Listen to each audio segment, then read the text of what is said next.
Hello good morning everybody. నేను మీ సీతా మహాలక్ష్మిని. Today special recipe అయితే నెయ్యి రవ్వ లడ్డు అండి. ఈవెన్ డ్రై ఫ్రూట్స్ కూడా వేశాను. ఈవెన్ పిల్లలు ప్లెయిన్ రవ్వ లడ్డు అయితే తినలేరు కాబట్టి ఈవెన్ పిల్లలకి ఇష్టంగా తినాలి అంటే డ్రై ఫ్రూట్స్ యాడ్ చేయాలి దీంట్లో. ఈవెన్ చాలా చక్కగా తింటారనమాట. సో ఇవి ఆల్మోస్ట్ అయిపోయాయి. నేను ఆరడానికి అనేది పెట్టానమాట. తర్వాత బౌల్లో తీసి పెట్టుకోవచ్చు అనమాట మనము.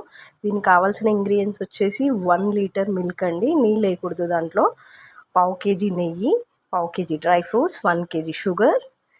దీన్ని ఎలా ప్రిపేర్ చేసుకోవాలంటే ఫస్ట్ నెయ్యి బాండీలో వేసేసి డ్రై ఫ్రూట్స్ అనేది రోల్ చేసి పక్కన పెట్టేసుకొని నెక్స్ట్ రవ్వ కూడా దాంట్లో వేయించి పక్కన పెట్టేసుకొని సో మనం కాచి చల్లారబెట్టిన పాలే దీనికి వాడాలన్నమాట. సో దాన్ని కట్టేటప్పుడు చాలా విడిపోకుండా చాలా జాగ్రత్తగా చేయాలి. సో ఇది ఆల్మోస్ట్ అయిపోయిందండి. ఇంగ్రీడియంట్స్ కూడా చెప్పేశాను కదా. నెక్స్ట్ వీడియోలో ఎలా ప్రిపేర్ చేస్తాను అనేది మీకు ఆ వీడియో షేర్ చేస్తాను. Okay, bye.